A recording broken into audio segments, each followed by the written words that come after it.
Hey everyone, welcome back to the channel. Hope you're all doing great. Today, we're talking about one of the biggest offseason stories in NPB so far. The Yomiuri Giants have officially re-signed catcher Takuya Kai to a 3-year deal reportedly worth around 300 million yen, with incentives that could push it closer to 350 million.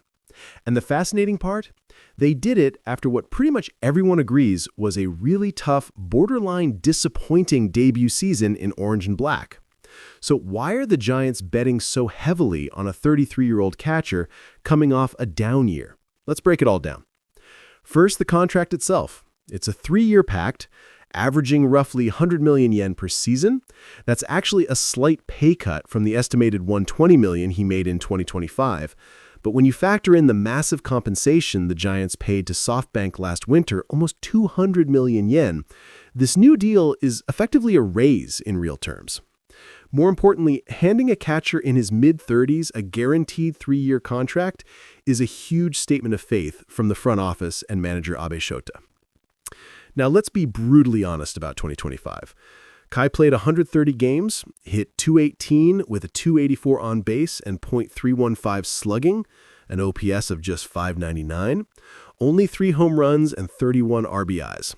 For a guy who used to hover around .255 and an OPS in the mid-700s with the Hawks, that's a massive drop-off. His clutch numbers were even worse. He hit under 200 with runners in scoring position. And by August and September, there were games where he was benched in favor of Yoshihiro Takumi. A lot of fans were openly frustrated, saying, "We didn't trade for the Kai cannon just to watch him hit .180 in the second half." So why on earth are the Giants giving him a long-term extension? Simple, because defense and leadership still matter, especially in Tokyo Dome. Kai led all Central League catchers in caught stealing percentage at around 38%. His framing numbers were elite. And the Giants' team ERA was almost 0.7 of a run lower when he was behind the plate, 3.45 compared to 4.12 when he wasn't catching. Young aces like Togu, Akahoshi, and Yamazaki have all gone on record saying they feel completely different throwing to Kai. Manager A put it perfectly after the season. His bat will have ups and downs, but what he does defensively and how he handles our staff is irreplaceable. But the moment that really stuck with me was Kai's contract press conference. He walked in, sat down, and right from the start, he said, "This was a year I've never experienced before in my career." You could see the emotion in his face. He talked about how in Fukuoka, winning was almost taken for granted. Multiple Japan Series titles, always in the pennant race. But coming to Tokyo and fighting to stay out of last place was completely new territory.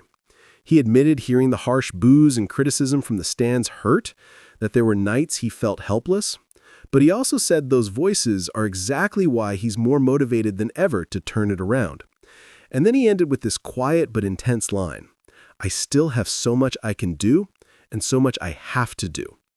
For a veteran who's already won everything, that level of hunger at 33 is rare and honestly really impressive. Looking ahead to 2026, Kai says his personal goal is at least 250 and double-digit home runs, very achievable if he can just get back to his career norms. The big question is playing time. Yoshihiro had a fantastic bounce-back year, 275 with 15 bombs, so the Giants are going to keep rotating the 2 catchers. The current plan seems to be Kai catching the young frontline starters, Togu, Akahoshi, Yamazaki, while Yoshihiro gets more of the veteran pitchers and the games where the lineup needs another big bat.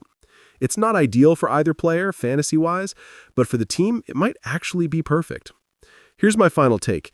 If Kai can get his average back to 240, 250, hit 10 to 12 homers, and keep doing what he does defensively, the Giants' rotation becomes borderline unhittable, and the team ERA drops well under 3.50.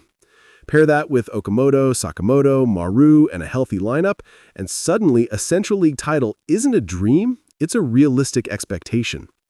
So, what do you think? Was this 300 million yen extension a smart move or too risky? Can Kai rediscover his Hawks-era form in 2026? Drop your thoughts in the comments. I read every single one. If you enjoyed the video, please hit that like button, subscribe, and ring the bell so you don't miss the next one. Thanks for watching, and I will see you in the next upload. Take care.